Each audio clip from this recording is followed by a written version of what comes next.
qizliq urush ehtimoli bormi? Men mushuni ko'zda tutib izlanib baqdim. Cho'ng olimlarning maqolalarini ko'p o'qib baqdim. Kitoblarini o'qidim.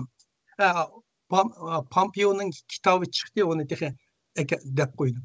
Amerika masalan bu Amerika bilan Xitoy o'tirsa sovuq urush yoki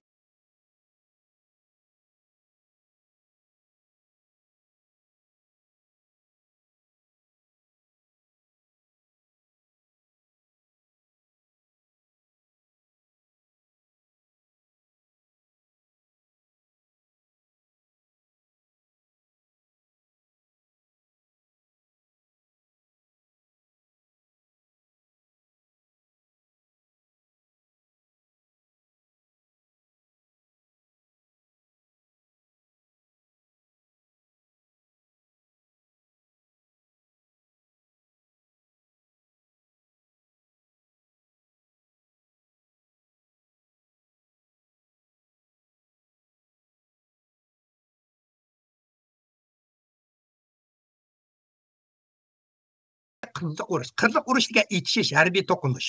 So'qoq urush degan asosiy iqtisodiy, diplomat va siyosiy urush. Urush ehtimoli bormi? Amerika Xitoyga besim yurgizish siyosati qadamma-qadam amallashtiryapti.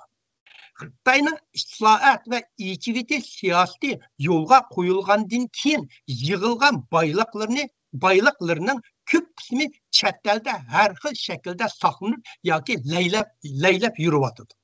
Masalan, banklarda omonat qo'yish, cho'ng shirkatlarning pay chekini setib olish, Amerika zayumlarini setib olish, oltin, olmos, gavharlarni setib olish, muqim mulklarni setib olish va qizolar.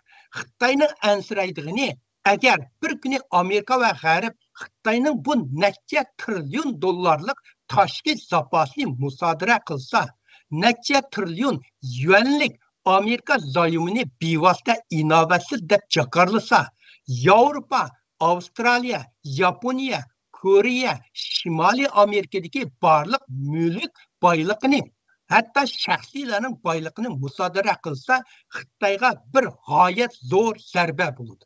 Buni Xitoy, Amerika, G'arb hammasi to'liq tushunadi. Amerika ikki xil tayyorlikni tang ilib ketib bordi. Agar sovuq urush orqali Xitoyni bevosita qamal qilgani bo'lsa, Amerika sovuq urushni tanlaydi va davomlashtirdi. Agar sovuq urushning unumi yetarli bo'lmasa, masalan, dunyodagi nurg'un davlatlar Amerika bilan birlashib Xitoyni qamal qilishdan o'zini opqochsa, Tayvanda urush bo'lish Amerikaning strategik o'rinlashtirishning doirasiga kirdi. Agar Tayvan Xitoy bilan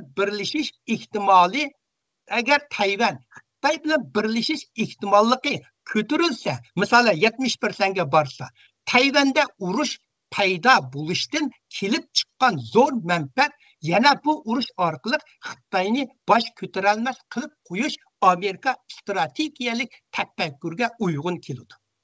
Lekin Amerika bu urushni o'zi emas, Xitoyning boshlanishini xohlaydi va yetaklaydi. Bu ikki xil tanlash Amerikaning umumyuzlik shaxmat taxtasida azaldan mavjud. Amerika uchun eng yaxshi ahvol bo'lsa, avval sovuq urushni imkoniyat bor uzunga so'zish orqali Xitoyni harbiy, iqtisod, siyosiy va diplomat jihatdan quritib, andin vaziyatga qarab askar avasini ulgurdi. Bu xil sovuq urush bilan qizliq urushni birlashtirish Amerikaning cho'ng davlatlar bilan tirkishganda qo'llanilgan usuli. Rasm 3-ga kelib qo'yamsiz.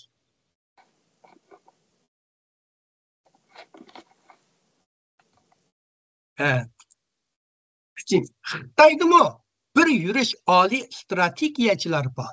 Ular buni ko'rib to'nalaydi. Shuning uchun Xitoymi sovuq va qizliq urushning tayyorligini qilyapti.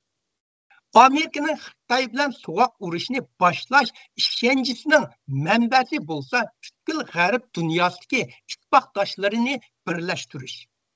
Amerika bu shartning o'ddasidan chiqolmay, sovuq urushda g'alaba qilishi qiyin va sovuq urushdan voz kechishi mumkin. Shuning uchun Xitoy barliq diplomat xizmatini kuchaytirish va iqtisodiy sohasida bo'sish og'zini izlash orqali Yevropa bilan Amerikaning birligini buzishga to'xtamay urinyapti. Xitoylarning hisobida Amerika bilan Germaniya, Amerika bilan Yevropaning munosabatini buzishga bo'ladi. Bu Xitoy strategiyachilarininki analizi. Bu bir haqiqat. Xitoy dunyodagi ikkinchi cho'ng iqtisodiy gavdaga, birinchi cho'ng mol savdo davlatiga aylandi. Xitoy statistika idorasining oshkorlashicha, Xitoyning GDP'si 2022-yili 17 trillion 739 milliard dollarga yetdi. Xitoy narsa yasab Amerikaga eksport qiladi. Amerika uni dollar orqali import qiladi. Soğuk urushda g'alaba qozonishga kafolat qilish uchun Amerika Xitoyga ishlab chiqarishni davlat ichiga yondirib kirishi yoki Xitoydan boshqa yerga yutkash siyosatini qo'llanadi. Xitoy Amerika dollarining xalqaro savdoni kontrol qilishni buzishga tirishyapti. Rasm 4-tur. Rasm 4. Amerikani soğuk urushdan voz kechirish uchun Xitoy Rossiya bilan umumyuzlik harbiy ishlar, siyosiy va iqtisodiy ittifoqdoshlik hosil qilib, aynan Osiyo, Afrika va Latin Amerikadagi nurg'un davlatlarni yetaklab, Shimoliy Atlantikdanmi cho'ng guruh qurib chiqmoqchi. Amerika Xitoyga umumyuzlik chipni cheklash siyosatini qo'llanyapti. Bu Xitoyning nurg'un sohalarini palach holatga tushirib